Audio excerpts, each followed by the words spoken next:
Hi అండి, welcome back. ఈ thumbnail చూడంగానే మీరు ఇదేదో ర్యాంటింగ్ వీడియోనో లేకపోతే రోస్టింగ్ వీడియోనో అనుకుంటారు. కాదండి. ఎందుకంటే మనం ఒకవేళ ఏదన్నా నచ్చకపోయినా కూడా ఏదైనా ఎమోషన్ అయిపోయి ఒక మాట దొల్లామనుకోండి, ఆ మాటకి ఎవరైనా రెస్పాన్స్ ఇవ్వాలనుకోరు. ఇప్పుడు నేనే ఉన్నాను, కామెంట్లో ఎవరైనా మంచిగా నాకు క్లియర్గా పెట్టారనుకోండి, ఏంటి బ్రో మీది తప్పుగా చెప్పారు, అది కరెక్ట్గా చెప్పారని ఏమడిగినా కూడా నేను ప్రతి ఒక్క కామెంట్కి నేను రిప్లై ఇస్తాను. ఒకవేళ ఎవరైనా బూతులు మారనుకోండి, దానికి మనం ఆన్సర్ చేయలేము. ఎందుకంటే ఎవరైనా వీడియో చూస్తే వాళ్ళ మీద ఆల్రెడీ నాకు పాజిటివ్ ఇంప్రెషన్ వచ్చేసింది. నా వీడియో చూసారంటేనే నాకు వాళ్ళ మీద ఒక వెరీ గ్రాటిట్యూడ్ వస్తుంది. అనేది నా వీడియో చూసారు వాళ్ళు, నాకు బూతులు మాన నేను పెద్ద పట్టించుకోను, వీలైతే బూతులు కామెంట్ తీసేస్తాను లేకపోతే ఇగ్నోర్ చేస్తాను. అలాగే ఇప్పుడు ఇతను కూడా కొంతమంది క్వశ్చన్ చేసినప్పుడు ఇతను ఏం చెప్తారంటే, ఈ half knowledge, so called half knowledge people ఏదైనా చెప్తే లాజిక్ అనేది మాట్లాడరు, బూతులు మాట్లాడతారు, ఇలాంటి వాళ్ళకి మనం ఏం చేయగలం అని సింపుల్గా తప్పించేసుకుంటారు. సో బ్రదరో, బూతులు ఏది మాట్లాడట్లేదు, క్లియర్గా పాయింట్ మాట్లాడుతున్నా, నీ వల్ల అయితే ఆన్సర్ ఇయ్యి. నువ్వు నిజంగా నిజాయితీగా చెప్తున్నావు అనుకుంటే ఆన్సర్ ఇయ్యి. నువ్వు నాకు తెలుసు, ఎందుకంటే మనం మాడే టాపిక్ ఆ రేంజ్లో ఉంటుందన్నమాట. ఒక్కొక్క పాయింట్ గురించి చెప్తా. సో ఇప్పుడు ఇతనండి కొన్ని వీడియోస్ ఇస్తూ ఉంటారు, లైక్ ఫుడ్ వీడియోస్, కొన్ని సాఫ్ట్ డ్రింక్స్ హెల్త్కి ఎంత బ్యాడ్ అనేది వీడియోస్. అలాంటి వీడియోస్ చాలా బాగుంటాయి, డీటెయిల్గా చెప్తాడు. నేను కూడా ఒకసారి మా ఫ్రెండ్స్కి చెప్తా ఉంటా, ఒకసారి ఫార్వర్డ్ చేస్తా ఉంటా. ఇక్కడే మెయిన్ పాయింట్ అండి. ఎవరైనా సరే కొన్ని కరెక్ట్గా చెప్తున్నారు అనేంత మాత్రాన వాళ్ళు చెప్పే ప్రతి ఒక్కటి కరెక్ట్ అని కాదు. ఎందుకంటే ఇక్కడ మ్యానిపులేషన్ చేయడానికి చాలా ఈజీ అవుతుంది.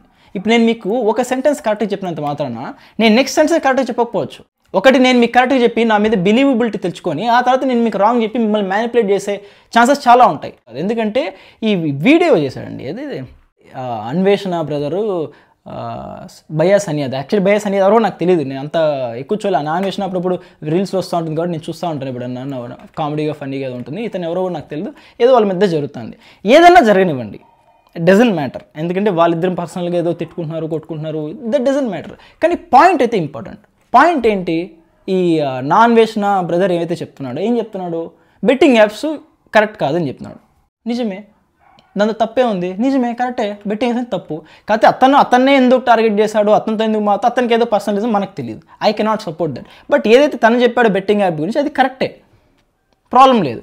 నువ్వు వాళ్ళిద్దరి ఫోటోలు పెట్టి నువ్వు ఒక వీడియో చేసావు, నో ప్రాబ్లం, నువ్వు చేయొచ్చు, నీ ఒపీనియన్ ఎక్స్ప్రెస్ చేయొచ్చు. కాకపోతే నువ్వు బెట్టింగ్ చేసుకుంటున్నావు, ఏది ప్రమోషన్ చేస్తున్నావు, చేసుకో.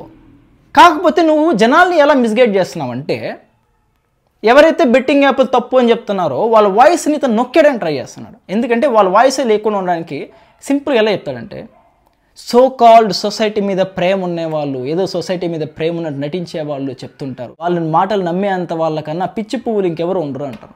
పిచ్చి పువ్వు ఎవరు, ఎందుకు, ఈ వీడియోలో క్లియర్గా మీకు అర్థమయ్యేటట్టు చేస్తాం. యాక్చువల్లీ అండి, ఈ మధ్య వీళ్ళిద్దరి మధ్య బాగా సెన్సేషన్ అయింది. అన్వేషణ బయస్ అనేది బాగా సెన్సేషన్ అయింది, జనాలంతా చూస్తున్నారు, మాట్లాడుకుంటున్నారు. అండర్లయింగ్ టాపిక్ ఏదైతే బెట్టింగ్ యాప్స్ ఉన్నాయో అది తప్పని అందరికీ తెలుసు, జరుగుతుంది. కానీ అది ఫోకస్లోకి రాలే, గుడ్ ఆర్ బ్యాడ్ అది ఫోకస్లోకి వచ్చింది. దాని గురించి మాట్లాడుకుని which is a good thing in one way. At least ఆ టాపిక్ అనేది కానీ జనాలలో నాంతా ఉంది. కొంతమంది రైట్ అంటున్నారు, కొంతమంది రాంగ్ అంటున్నారు. Something is happening. అసలు యాక్చువల్గా అండి, టీనేజర్స్ కానీ యూత్ కానీ ఎంతమంది అసలు దీనివల్ల చనిపోతున్నారు, వాళ్ళ ఫొటోస్ వాళ్ళ పేర్లు సస్తే అన్న కొంతమంది కానీ తెలుస్తుందేమో అనుకున్నానండి. కాకపోతే ఏంటంటే ఇప్పుడు వాళ్ళ ఫోటోలు వేసి వాళ్ళని హైలైట్ చేసి చూపించడం వల్ల పాపం వాళ్ళ ఫ్యామిలీ ఎవరైనా చూస్తే వాళ్ళు ఇంకా బాధపడతారు. వాళ్ళు బాధపెట్టడం ఇష్టం లేదు. ఒకసారి మీడియా యూట్యూబ్లో ఓపెన్ చేసి ఒకసారి సెర్చ్ చేసి చూడండి, ఎంతమంది ఇయర్ ఎన్ని కేసెస్ ఉన్నాయి, ప్రీవియస్ ఇయర్ ఎన్ని కేసెస్ ఉన్నాయి, అంతమంది ఇయర్ ఎన్ని కేసెస్ ఉన్నాయి. ఇవన్నీ ఏంటి, రిజిస్టర్డ్ అయిన అఫీషియల్ కంప్లైంట్స్. న్యూస్ ఛానల్స్ వచ్చినవి మాత్రం యూట్యూబ్లో వస్తున్నాయి, అట్లా రాకుండా క్లోజ్ అయిపోయి బొచ్చుడు ఉన్నాయి. వాళ్ళందరికీ రెస్పాన్సిబిలిటీ ఎవరు తీసుకుంటాడు? సో కాల్డ్ ప్రమోటర్స్ తీసుకుంటారా? సో కాల్డ్ ప్రమోటర్స్ ఒకళ్ళు డబ్బులు పోగొట్టుకుంటే వాళ్ళు పే చేస్తారు, వదిలేండి. మళ్ళీ ఇవన్నీ మాట్లాడామనుకోండి, మళ్ళీ మన వాళ్ళు టాలెంట్ చూపిస్తారు అన్నమాట. అంటే వాళ్ళకి పోతే మేము గట్టియాలని అడుగుతున్నారు, అంటే వాళ్ళకి వస్తే వాళ్ళంతా ఇచ్చి మాకిస్తారా అంటారు. నాకు ఈ వీడియో చేద్దామని ఎందుకు థాట్ వచ్చిందంటే, దీనివల్ల కాదు, మనోడి వీడియో చూసినప్పుడు రైట్ పీపుల్ రైట్ కాజ్ కోసం రైట్గా ఏదైనా మాట్లాడితే వాళ్ళ మాటలు వినే వాళ్ళని పిచ్చి పువ్వులు అన్నట్టు, మనోడి మాటలు వినే వాళ్ళని పెద్ద పువ్వులు అన్నట్టు సబ్కాన్షియస్గా చూసే వాళ్ళకి ఒక ఫీలింగ్ క్రియేట్ చేయాలని చూస్తున్నాను. అది చాలా తప్పు. అది కూడా చాలా ఇంటెలిజెంట్గా చెప్తాడు మనోడు, చాలా ఇంటెలిజెంట్గా, స్మార్ట్. నాకైతే ఇట్లా చెప్తా అంటే జనాలు ఎట్లా నమ్ముతున్నారు, ఇంత క్లియర్గా నువ్వు మ్యానిపులేట్ చేస్తా అంటే ఈ వీడియోలో ఎలా? నువ్వు స్టాట్స్ చూపిస్తావు, ఒక స్టాట్ చూపిస్తాడు మనోడు. సరే చెప్తా, ఎందుకు లేదు, కొంచెం ఎందుకు క్లియర్గా వీడియోలోకి వెళ్దాం. మనోడు రీసెర్చ్ చేసి ఒక స్టాటిస్టిక్స్ చెప్పాడండి. రీసెర్చ్ అంటే ఎలా? మళ్ళీ మీరు రీసెర్చ్ అంటే ఏదో వీధికి పోయి జనాలు కనుక్కొని ఎవరెవరు ఎట్లా ఇంపాక్ట్ అయ్యారని ఆ వీధి ఈ వీధి మొత్తం కలిపి ఓవరాల్గా యావరేజ్ తీసి మనోడు అవన్నీ చేయలేదు. అవన్నీ ఏమి ఉండదు. ఇంటర్నెట్లో ఇట్లా కొడితే ఇలా వచ్చేస్తుంది అన్నమాట స్టాటిస్టిక్స్ అంతా. ఆ స్టాటిస్టిక్స్ మీకు చెప్తాను. మనోడు చెప్పిండేది NCRB రిపోర్ట్ ప్రకారం 2022లో 1.7 లక్షలు పోయారంట. ఓకే, దాంతో 4.2% 7,392 మంది అది కూడా రుణభారం ఆర్ దివాలా తీయడం వల్ల పోయారంట. బెట్టింగ్ యాప్స్ వల్ల చాలా తక్కువ ఉన్నారంట. దాంతో పాపం ఫీల్ అవుతారు, చాలా తక్కువ ఉన్నారు. అంటే ఇప్పుడు చాలా తక్కువ ఉన్నారంటే అట్లా నీ ఇంటెన్షన్ ఏంటి బ్రదరు? నాకు అర్థం కావడంలే. నువ్వు ఒక్కొక్క పాయింట్ కళాఖండం అసలు మైండ్ బ్లాక్ వచ్చేస్తుంది. మానవత్వం ఎవరికైనా బ్లడ్ బాయిల్ అయిపోతుంది అనమాట. అలా ఉంటుంది మనోడితో. ఇప్పుడు 100 మంది పోయారనుకోండి దురదృష్టశాతం, ఇది బెట్టింగ్లు ఆడి పాపం వాళ్ళు దే లెఫ్ట్. ఓకే, ఆ 100 మందిలో ఒక పేరెంట్ ఎలాగో 100 మంది పోయారు, నాకు పెద్ద ఇంపాక్ట్ ఉండదు, నాతో పాటు ఇంకా 99 మంది వెళ్ళారు కదా, ఇట్స్ ఓకే అని అనుకుంటారా? ఒక్కడు సపరేట్గా ఒకడు పోయినా కూడా వాళ్ళ పేరెంట్స్ ఎలా ఫీల్ అవుతారో వీడు కూడా అలాగే ఫీల్ అవుతాడా? అదేం కంపారిజన్ అది? జనరలీ పొలిటీషియన్స్ ఎలా కంపేర్ చేస్తారండి? ఎలా అంటే ఎక్కువ చచ్చిపోతే ఎక్కువ ఇంపాక్ట్ వస్తుంది అన్నమాట. ఎక్కువ జనాల్ని ఫాస్ట్గా పనులు చేపిస్తారు. ఒకరిది చచ్చిపోతే పట్టించుకోరు, మెల్లగా చూద్దాం అనుకుంటారు. అది వాళ్ళు ఎందుకు చేస్తారంటే వాళ్ళ లాజిక్ ఏంటంటే ఓట్ బ్యాంకింగ్ అనమాట. ఒకరు చచ్చిపోయారు అనుకోండి, వాళ్ళ ఇంపాక్ట్ ఒక 4 మందికి 5 మందికి, ఆ 4-5 మంది ఓట్లు ఇట్స్ ఓకే విల్ సీ చల్తా హే అని ఆలోచించవచ్చు. అదే ఒక 100 మంది చచ్చిపోయారు అనుకోండి, టక్కని భయం వచ్చేస్తుంది. అరే 100 మంది చచ్చిపోతే ఎట్లా, 100 × 4 ఆ వీధి ఆ టౌన్ చాలా ఇంపాక్ట్ వచ్చేస్తుంది, మళ్ళీ ఓట్ బ్యాంకింగ్ ప్రాబ్లం అయిపోతుందని ఏ పొలిటీషియన్ అయినా, ఒక్క పొలిటీషియన్ కదా, ఎక్కడ ప్రపంచంలో ఏ పాలిటిక్స్ అయినా తీసుకోండి, హ్యూమానిటీ ఉన్న ఎవడైనా ఒక్కడు చచ్చినా, 100 మంది చనిపోయినా, 1000 మంది చచ్చిపోయినా, 1,00,000 మంది చచ్చిపోయినా, ప్రతి ఒక్కరికి ఇంపాక్ట్ అనేది ఉంటుంది. ఒక్కడు పోయినా సునామీ వచ్చుకొని 1000 మంది పోయినా నా దృష్టిలో ప్రతి ఒక్కరికి ఇంపాక్ట్ ఒకటే. 1000 మందిలో నేను ఒకటి కాబట్టి నాకేం పర్లేదు, మా వాడు పోయినా పర్లేదు అని అనుకుంటాడు ఒక ఫాదరు. 100 మందిలో మా కూతురు పోయింది పర్లేదు అనుకుంటుంది ఒక మదరు. ఎవరు పోయినా వాళ్ళ ఇంపాక్ట్ ఒకటే. కాబట్టి నువ్వు సర్కాస్టిక్గా తక్కువ మంది చచ్చిపోయారు కాబట్టి it's not a big problem, I will do the promotions, betting promotions నేను చేస్తాను అని అంటావా? నువ్వు బెట్టింగ్ ప్రమోషన్ చేసుకుంటావో లేదో అది నీ విఘ్నత, నువ్వు స్టోర్ రన్ చేసుకుంటావు, నీ మీద నాకేం ప్రాబ్లం లేదు. కాబట్టి తక్కువ అని ఎలా అంటావు బ్రో నువ్వు? మనోడు అంటాడు ఇండియన్స్కి ఎమోషన్స్ ఎక్కువ. నిజమే బ్రో, ఇండియన్స్కి ఎమోషన్ ఎక్కువే. మన కళ్ళ ముందర ఎవడో టీనేజర్ ఒకడు మన బెట్టింగ్ ల్యాప్లు అన్నీ ఆడేసి ఇప్పుడు ఎలా అంటే పాపము 10 రూపాయలు పెడతాడు, 20 రూపాయలు వస్తుంది, ఆనందపడిపోతాడు. వచ్చింది కదా ఇంకా రావాలని ఆశతో ఆడతాడు, పోతుంది. సరే పోయింది కదా అని బాధలో తెప్పించుకొని ఎలాగో తెప్పించుకొని ఆడతాడు. సో అలా అడిక్ట్ అయిపోతాడు. లాస్ట్కి ఉన్న డబ్బులు అన్నీ పోగొట్టుకుంటాడు. వాళ్ళ దగ్గర వీళ్ళ దగ్గర అప్పులు చేస్తాడు, ఏదో తెలిసిన వాళ్ళ దగ్గర, అది పోగొట్టుకుంటాడు. దానికి వాడొక రెడీగా ఇంకోడు ఉంటాడు, ఎవడు నెక్స్ట్ బ్యాచ్ రెడీగా ఉంటుంది.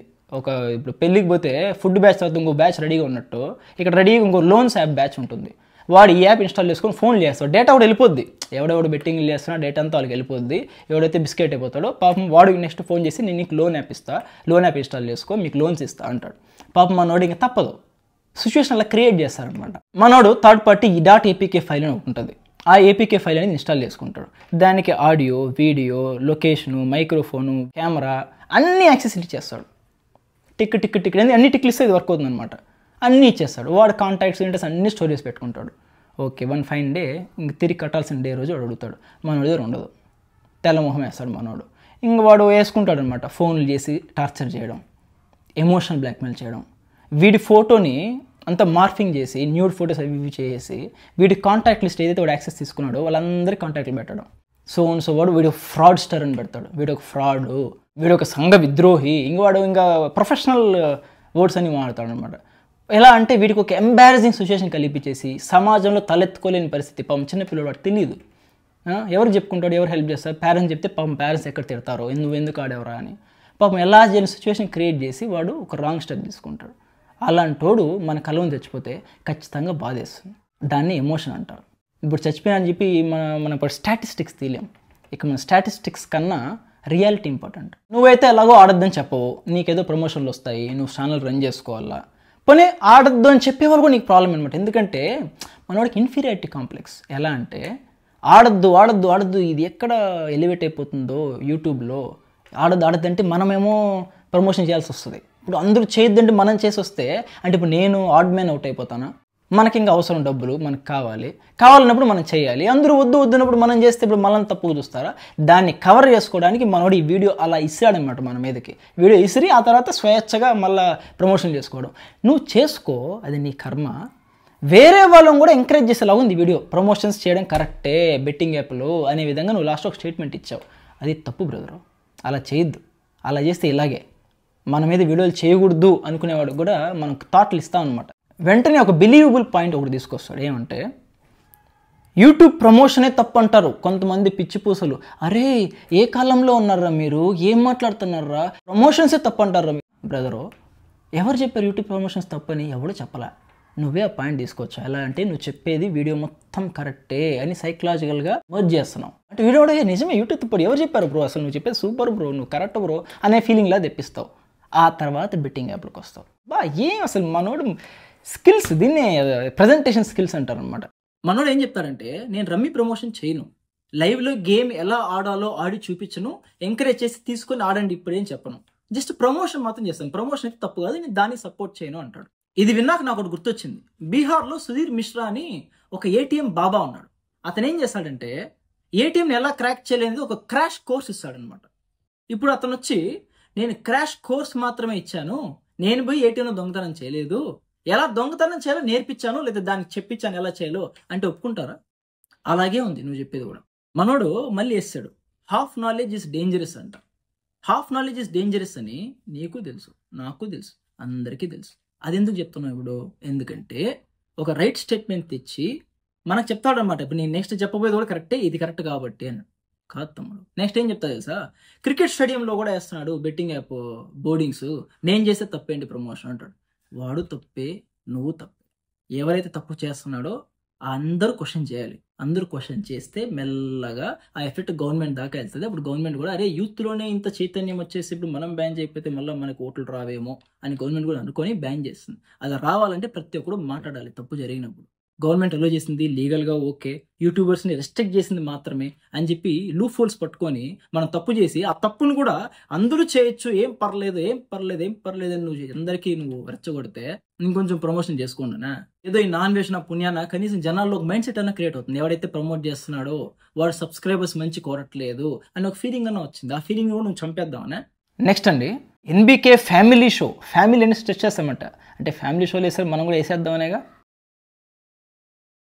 Top women cricketer Mithali Raj, top batsmen player Saina Nehwal, top boxer Mary Kom, Ranbir Kapoor, Kiara Advani, fair play betting apps అన్నీ ప్రమోట్ చేస్తున్నారంట.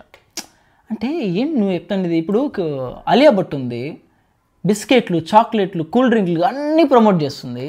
షుగర్ కంటెంట్ ఉండేది ఏది ఆమె టచ్ కూడా చేయదు. ఈవెన్ కాఫీ టీలో కూడా షుగర్ అయింది ఒక స్పూన్ కూడా వేసుకోరు వాళ్ళు. సరే బ్రో, ఇప్పుడు ఇవన్నీ చెప్పావు నువ్వెందుకు చెప్పావు మరి? కోకోకోలా తాగకూడదు, థమ్స్అప్ తాగకూడదు, నూడిల్స్ తినకూడదు, ఇవన్నీ నువ్వెందుకు చెప్పావు? ఇవన్నీ లీగలే కదా ఇండియాలో, గవర్నమెంట్ నేను చెప్పిందా ఇవన్నీ బ్యాన్ చేయమని? లేదే, మరి నువ్వెందుకు చెప్తున్నావు? ఓకే అంటే నువ్వు చెప్పొచ్చు, అంటే నువ్వు రూల్ పెడతావు కానీ నువ్వు రూల్ బ్రేక్ చేస్తావు. ఒరే అన్న రూల్స్ పెడతారు, ఆయన ఫాలో అవ్వరు, కానీ మనం ఫాలో అవ్వాలి. నెక్స్ట్ మనోడు చెప్పేది, యూట్యూబ్ యాడ్స్ అన్నీ వస్తాయంట, యూట్యూబర్స్ ప్రమోట్ చేయకపోయినా యూట్యూబే ప్రమోట్ చేస్తుందంట బెట్టింగ్ యాప్స్ని. అది కాదు బ్రదరు, యూట్యూబ్ ఎందుకు ప్రమోట్ చేస్తుంది? యూట్యూబ్ ప్లాట్ఫామ్ వాడుకొని థర్డ్ పార్టీ వాళ్ళు పే చేసి ప్రమోట్ చేసుకుంటారు. ఇంత చిన్న లాజిక్ ఎలా మిస్ అయ్యారు మీరు? ఒక్కోసారి ఇల్లీగల్ కూడా ప్రమోట్ అవుతా ఉంటాయి ఇన్స్టాగ్రామ్లో. యూట్యూబ్లో ఎన్నో వెబ్సైట్స్ వస్తుంటాయి అడ్వర్టైజ్మెంట్స్, అవన్నీ కరెక్ట్ అని కాదు. ఒకసారి డకోటా వెబ్సైట్ కూడా వస్తాయి, దాంతో మీరు ఏమైనా ఆర్డర్ చేశారనుకోండి డబ్బులు పోతే మళ్ళీ డబ్బులు కనపడవు. అంటే ఇప్పుడు smoking and drinking is injurious to health అంటారు, కానీ అది ఇండియాలో లీగలే. ఇప్పుడు లీగల్ అని చెప్పి అది కూడా యూట్యూబ్ ఛానల్స్ తీసుకొచ్చేసి టేస్ట్ చేసి ఏ ఫ్లేవర్ బాగుంది, ఏ సిగరెట్లో రింగులు బాగా వస్తాయి, ఇప్పుడు అవన్నీ చూపించేస్తారా? చేస్తారు ఇదే ఇప్పుడు ఇట్లా క్వశ్చన్ చేయలేదు అనుకోండి అవి కూడా వస్తాయి మెల్లగా. ఇంక మనోడు మళ్ళీ స్టాటిస్టిక్స్ తీసుకొచ్చి వరల్డ్లో ఇండియాలో sports betting revenue global sports betting ఇండస్ట్రీలో జస్ట్ 3% మాత్రమే అంట. అంటే ఏం బ్రో ఫీల్ అవుతున్నావు 3% అని? ఏం పర్లేదు, మీరందరూ కలిసి కట్టుగా ప్రయత్నిస్తే 3% కాదు 30% అయిపోతుంది. ఇప్పుడు మనోడి స్టాటిస్టిక్స్లో నెక్స్ట్ ఇంపార్టెంట్ పాయింట్ ఒకటి, అది భయంకరమైన పాయింట్, ఇది చెప్పడానికి కొంచెం ఉండాలి బ్రో. ఏమన్నాడు, ARPU యావరేజ్ రెవెన్యూ ప్రకారం ప్రతి యూజర్కి $291.83 అంటే 24,000 రూపాయలు మాత్రమే అంట. మనోడు చెప్పేది 24,000 మాత్రమే పోగొట్టుకునేది, పెద్దగా లక్షలు పోగొట్టుకునేది మీరు ఏదో ఫీల్ అయిపోతున్నా అంత లేదు అంటాడు. అంటే 24,000 అంటే మనోడికి చీప్ అయిపోయింది. ఓకే ఫైన్, చాలామందికి 10,000 బ్రో శాలరీ, 10,000 మించి రావట్లేదు చాలా మంది శాలరీ. 10,000లోనే గడిపే వాళ్ళు బొచ్చుడు మంది ఉంటున్నారు. వాళ్ళలో బెట్టింగ్ యాప్ల్లో పోయిన వాళ్ళు కూడా చాలా మంది ఉన్నారు. నువ్వు నీ స్టాటిస్టిక్స్లోనే ఒకసారి ఓపెన్ చేసుకొని చూసుకో. అసలు తెలియక అడుగుతాను, ఇన్ని మారుతుంది లాజిక్లు. యావరేజ్ అంటే ఏదో తెలీదా? యావరేజ్ అంటే ఒకరు ₹1,00,000 పోగొట్టుకోవచ్చు, ఒకడు ₹10 పోగొట్టుకోవచ్చు. మొత్తం కలిపి ఒక మిడ్ ఫిగర్నే యావరేజ్ అంటారు. చేసేది ఒక బొకడా పని, ఆ బొకడా పనికి మళ్ళీ వెనకేసుకొని రావడం. అదే ఒక పాయింట్ చెప్పి ఇప్పుడు నెక్స్ట్ ఇంకో పాయింట్ చెప్తారు. దీనికి ప్రూఫ్లు ఉండవు అనమాట. అసలు ఎక్కువ పోయేది బుకీస్ దగ్గరే అంట. ఇప్పుడు నీకు వచ్చి చోలో చెప్పినారు, ఇప్పుడు బ్రో నేను బుక్కీ దగ్గర పోయినాను, బుక్కీ వల్లే నీకు ఇట్లా అయిపోయింది, తమరి ప్రమోషన్ వల్ల ఏమీ కాలేదు, ఇంపాక్ట్ కాలేదు అని మనోడికి వచ్చి చోలో చెప్పినారు. అలా చెప్తే దీనికి స్టాటిస్టిక్స్ ఇక్కడ చూపించదు. ఇప్పుడు మనకి సబ్ కాన్షియస్ గేమ్ క్రియేట్ అవుతుంది. ముందు పాయింట్లో స్టాటిస్టిక్స్ చూపించాడు కాబట్టి ఇది కూడా కరెక్టే ఉంటుంది మనం అనుకుంటాం. బుకీస్ దగ్గరే పోతున్నాయంట, ఇంకే ప్రమోషన్ ద్వారా ఎవరు చెడిపోవట్లేదంట. ఎంతో ఇంపాక్ట్ అవుతుంది చూపించమంటావా? ఇలా స్టాట్స్ చూపించి ఇవన్నీ గుడ్డిగా నమ్మే వాళ్ళు గొర్రెలు, బర్రెలు. ఇక్కడ మనోడు మాట్లాడేది ఎట్లా అంటే కొంచెం సర్కాస్టిక్గా, కొంచెం సాడిస్టిక్గా ఫేస్లో నవ్వు ఆపుకుంటున్నావారా అనేలాగా నవ్వు ఉంటుంది అనమాట. నవ్వు ఆపుకుంటున్నావు కదరా, గుర్తుపెట్టుకోండి. అట్లా నవ్వి ఏదైతే చెప్తాడో అవి కొంచెం 100 times చెక్ చేసుకోవాలి, క్రాస్ చెక్ చేసుకోవాలి, మనోడు కరెక్ట్ చెప్తున్నాడా లేదా అని. అయినా what is the authenticity of this reports అండి నాకు అర్థం కాదు. సగం కేసు స్టేషన్ కూడా పోవడంలే. ఇప్పుడు అలాంటప్పుడు ఈ రిపోర్ట్ అన్ని కరెక్ట్ అని మనం ఎలా అనుకుంటాం? ఎన్ని మిస్ అయిపోయాయి? ఈ రిపోర్ట్స్లో గుడ్డి నమ్మడం అనేది నాకు అర్థం కావట్లేదండి ఎంతవరకు కరెక్ట్. మనోడు చిట్టిలో ఇంకొక ఆనిమితం ఇసిరాడు. ఏపీలో 2022లో 1000కి పైగా ఆత్మహత్యలు జరిగాయి. అవి బెట్టింగ్ యాప్స్ వల్ల చనిపోయిన దానికన్నా 100 times ఎక్కువ. చాలామంది ఫార్మర్స్ ఉన్నారు, రోడ్డు మీదకి వచ్చి ప్రొటెస్ట్ చేస్తున్నారు. చాలామంది ఫార్మర్స్ ఆత్మహత్య చేసుకున్నారు. దాని గురించి ఎవరు మాట్లాడరు. ఈ శుద్ధపూసలు బెట్టింగ్ యాప్స్ గురించే మాట్లాడతారు. ఎవరు చెప్పాడు నీకు దాని గురించి మాట్లాడట్లేదని? అంటే నీ ఇంటెన్షన్ ఏంది అసలు? ఫార్మర్స్ ఓకే, అసలు ఆ టాపిక్ ఇక్కడ తేవాల్సిన అవసరం లేదే. అంటే ఏంది నువ్వు దీన్ని కంపేర్ చేస్తున్నావా? ఇక్కడ బెట్టింగ్ యాప్స్ గురించి పాయింట్. ఏ ఫార్మర్స్ గురించి మాట్లాడుతున్నావు? ఎవరిని ఎవరు టెర్రరిస్ట్ అంటున్నారు? ఏ కాన్సెప్ట్ నువ్వు అది మాట్లాడుతావు? నాకు క్లియర్గా అర్థమైంది. పాపం చూసే వాళ్ళకి తెలియదేమో. ఇదే ఇప్పుడు ప్రతి ఒక్క రైతు చనిపోవడం కూడా బాధే, వాళ్ళ గురించి మాట్లాడాలి. అలాగే బెట్టింగ్ యాప్స్ వాళ్ళ గురించి కూడా మాట్లాడాలి. దీని గురించి చచ్చిపోయే ఆత్మహత్యల గురించి కూడా మాట్లాడాలి. ఎవడు మాట్లాడతాడు? ఇట్లా నీలాంటి వాళ్ళు ఇట్లా వాయిస్ సప్రెస్ చేయాలని చూస్తా అంటే శుద్ధపూసలు వినేవాళ్ళు, పిచ్చి పువ్వులు. ఏంది నువ్వు మాట్లాడేది? అంటే వీళ్ళెవరు మాడపోతే మనం హ్యాపీగా ప్రమోషన్ చేసుకుందామనేగా. మనోడు మళ్ళీ ఇంకోటి ఇస్తాడు. 1990 రీసెర్చ్లో ఇన్ఫర్మేషనల్ క్యాస్కేడ్ అంటారంట ఒక దాన్ని. అంటే ఏంటంటే ఒక పర్సన్ ఏదన్నా డెసిషన్ తీసుకుంటే గుడ్డిగా మిగతా వాళ్ళంతా ఫాలో అయిపోతారంట. ఎగ్జాక్ట్లీ ఆ ఫస్ట్ పర్సన్ నువ్వు ఏదైతే ఇవన్నీ చెప్తున్నావో అవన్నీ ఎవడు గుడ్డిగా ఫాలో అవ్వద్దు, గుడ్డిగా నమ్మకూడదని నేను మనస్ఫూర్తిగా కోరుకుంటున్నా. ఈ మనోడు ఇల్యూజన్ గురించి మాట్లాడు. ఇల్యూజన్ అంటే ఏంటి? మనోడు చెప్పే ఇండైరెక్ట్గా, అంటే మనోడు ఏది డైరెక్ట్ చెప్పడం అంటే ఇండైరెక్ట్గా అట్లా చేసి ఆకు పాక్ కరేపాక్ లాగా. నువ్వు ఎలా చెప్పావు తెలుసా? ఆకిస్ పాక్, పాకిస్ ఆక్, సో ఆక్ పాక్ కరేపాక్లే చెప్పావు. అన్నీ చెప్తాడు కానీ అది చెప్పడం లేదు. డజంట్ మీన్ దట్ అంటాడు అన్నమాట లాస్ట్లో. అది అన్నీ తెలుసు, ప్రతి ఒక్క స్టేట్మెంట్కి అదే ఉండేది. ఇక్కడంతా ఏమంటాడు? అందరూ ఒక ఇల్యూజన్లో ఉన్నారు. ఏ ఇల్యూజన్లో ఉన్నారు? ఇండైరెక్ట్ నువ్వేం చెప్తావంటే బెట్టింగ్ యాప్స్ ఎవరైతే ప్రమోట్ చేయొద్దు అని అంటారో వాళ్ళ మాట ఎవరైతే గుడ్డిగా నమ్ముతారో వాళ్ళంతా ఇల్యూజన్లో ఉన్నారంట. నువ్వు ఏ ఇల్యూజన్లో ఉన్నావు? బెట్టింగ్ యాప్స్ అన్ని ప్రమోట్ చేయొచ్చు, ఆడుకోవచ్చు, అందరూ పవర్ఫుల్ గోళీలు ఆడుకోవచ్చు అనే ఇల్యూజన్లో నువ్వు ఉన్నావా? పాప మా అన్వేష్ని ఏమంటాడు అంటే, ఏం బ్రో నువ్వు సింగిల్గా చేసుకుంటావు, నీకు రీసెర్చ్ ఉండదు, ఎడిటింగ్ ఉండదు, ఏముండదు, మాకు అలా కాదు, మాకు టీం ఉండాలి. నీకు టీం ఉండొచ్చు, నువ్వు ఏం చేసుకుంటావు చేసుకో, అది ఈజీ. నువ్వు ఎట్లా అంటావు? నేను ఒక ఇంట్లో కూర్చోనన్నా చేస్తున్నాము, పాప ఆయన ఏదో బయట తిరిగి చేసుకుంటున్నాడు అన్నీ చెప్తావు. మళ్ళీ లాస్ట్ అంటే నాకు నువ్వు చేసేది ఈజీ అని నేను చెప్పడం లేదు అంటావు. అంటే నువ్వు ఎవరిని మోసం చేయాలనుకున్నావు? నీ స్టేట్మెంట్స్ అన్నీ పాస్ చేస్తావు, మళ్ళీ నేను అలా చెప్పడం లేదంటావు. బెట్టింగ్ యాప్స్ అన్ని ప్రమోషన్ చేస్తావు, మళ్ళీ నేను ప్రమోట్ చేయట్లేదు అంటావు. ఇది ఇన్స్టాల్ చేసుకోండి అంటావు, ఆన్యువల్ ఫైనాన్షియల్ రిస్క్ అంటావు. ఇవన్నీ ఏం తెలియదు ఇవన్నీ మామూలు సెకండ్ లేవు బ్రో నీలో. అంటే నువ్వు రీసెర్చ్ అంటే ఏంటి? ఏం చేస్తావు? టాగూర్లో చిరంజీవి గారు లాగా ఒక ఏసీబీ ఆఫీస్ లాగా ప్రతి ఒక్క ఆఫీస్ ఒక్కొక్క పెట్టి ఇన్ఫర్మేషన్ తీసుకొని అట్లా రీసెర్చ్ చేస్తున్నావా? ఇంటర్నెట్లో చూసేది రీసెర్చ్ చేస్తావు. ఆయన కూడా ఏదో ఇంటర్నెట్లో చూసేది అన్ని సెర్చ్ చేసుకుని వెళ్ళాలి ప్రతి ఒక్క ప్లేస్కి. ప్రతి ఒక్కరిది కష్టమే బ్రో. మళ్ళీ అంటాడు వాళ్ళకేం కాదు, వాళ్ళు బాగానే ఉంటారు, వాళ్ళ గురించి మాడుకొని మన టైం వేస్ట్ చేసుకుంటున్నాము, మనం లాస్ట్ ఫూల్స్ అయిపోతాం అంటారు. ఇప్పుడు నువ్వు చెప్పేది నీ గురించి ఆలోచిస్తే ఫూల్స్ అవరా? కనీసం ఆయన అన్న చెప్పేది కరెక్టే, బెట్టింగ్ యాప్స్ అని రాంగ్ అని చెప్తున్నాడు. కనీసం చిన్న మెసేజ్ అని చెప్పేదంతా నువ్వు చెప్పేదంతా ఏముంది? ఆడుకోవచ్చు అని చెప్తున్నావు. నువ్వు మళ్ళీ నీ వీడియో చూస్తే క్లియర్గా అర్థమైపోతుంది. నువ్వు నాన్ వేస్ట్ అని చెప్పేదంతే రాంగ్ అంటున్నావు, ఆయన సన్నీ యాదవ్ అని రైట్ అంటున్నావు. ఓకే, అది నీ ఒపీనియన్, ధైర్యంగా ఓపెన్గా చెప్పు. కరెక్టే, నేను సపోర్ట్ చేస్తాను. నువ్వు చెప్పేదంతా క్లియర్గా అర్థమవుతుంది. నువ్వు నాన్ వేస్ట్ నాకు ఆపోజిట్గా ఇవన్నీ చెప్తున్నావు, ఏదో చెప్తున్నావు, సన్నీ బాయ్కి సపోర్ట్ చేస్తావు, that's fine. You do whatever you want, nobody cares. కాకపోతే ఇట్లా ఎందుకు చెప్పేది? అది కూడా ధైర్యం లేదు మనోడు చెప్పేకి, ఎవరు సపోర్ట్ చేస్తున్నావు అని చెప్పేకి ధైర్యం కూడా లేదు. అంతా చెప్తాడు. మళ్ళీ నేను ఒకరి సపోర్ట్ చేయడం లేదు, లాస్ట్లో ట్యాగ్ లైన్స్ ఇస్తాడు. అంటే ట్యాగ్ లైన్ ఈజీ కదా, లాస్ట్లో బ్యాంకింగ్లో వేస్తారు కదా, అట్ యువర్ ఫైనాన్షియల్ రిస్క్ అని. అదే అనమాట మనోడు చేసేది. సో బ్రో, బెట్టింగ్ యాప్లు అనేది తప్పు. ప్రతి ఒక్కరు మెల్లగా ఆపాలి, అందరూ ఆపేయాలి. ఆపేస్తేనే బెటర్. ఎందుకంటే చాలామంది సఫర్ అవుతున్నారు. మీకు డబ్బులు వస్తాయి, మీకు డబ్బులు వస్తే నాకేం ప్రాబ్లం లేదు, ఎవరికి ప్రాబ్లం లేదు, మీరు హ్యాపీగా ఉంటే మంచిదే. కానీ అది వేరే వాళ్ళ ప్రాబ్లం వల్ల మన డబ్బులు రాకూడదు కదా. ఇంకేదైనా చేసుకో, ప్రమోషన్లో ఏదైనా చేసుకో, ఎవడు ఆపుతాడు? ఇవన్నీ చేసేది కాకుండా నువ్వు ప్రాబ్లం ఏంటంటే నువ్వు చేసేది కాకుండా 10 మందికి చేయొచ్చు అని ఎంకరేజింగ్ ఉన్నాయి నీ ఓట్స్ అన్నీ. ఇంక మీట్ ఇప్పుడు ఇట్లాంటివి అయితే చేయొద్దు బ్రో, అందరూ ఆపాలి. ఈవెన్ క్రికెట్లో వాళ్ళు కూడా గవర్నమెంట్ కూడా మెల్లగా రూల్ తీసుకురావాలి. ఇదైతే అందరూ ఖచ్చితంగా ఫోకస్ చేయాలి. కనీసం అందరికీ తెలిసిందనుకో, ఎవరైతే బెట్టింగ్ యాప్స్ ప్రమోట్ చేస్తున్నారో అది తప్పు అని అందరికీ తెలిసిందనుకో, కనీసం చేసే వాళ్ళకన్నా ఒక ఇన్ఫీరియారిటీ కాంప్లెక్స్ వస్తుంది. అరే తప్పు అయినా మన ఏదో డబ్బుల కోసం చేస్తున్నాం అని క్లారిటీ ఉండాలి చూసే వాళ్ళకి. సో ఎనీవే అండి, ఎవరిని టార్గెట్ చేయడం నా ఇంటెన్షన్ కాదు, కానీ ఇవంతా రాంగ్ అని అందరికీ తెలియాలనే చేస్తున్నా. ఒకవేళ నేను చెప్పేదంతా కొంచెమైనా రైట్ ఉంది అని మీరు ఫీల్ అయితే లైక్ చేయడం మాత్రం మర్చిపోదండి. అసలు మీరేమనుకున్నారు, నేను చెప్పేదంతా ఏమన్నా తప్పు ఉందా లేదా నేను చెప్పింది కరెక్టేనా, అసలు మీ ఉద్దేశం ఏంటో కామెంట్ చేయండి. సబ్స్క్రైబ్ చేసుకొని ఛానల్ ఎంకరేజ్ చేయడం మాత్రం మర్చిపోదండి. నెక్స్ట్ వీడియో మళ్ళీ కలుసుకుందాం. Till then bye.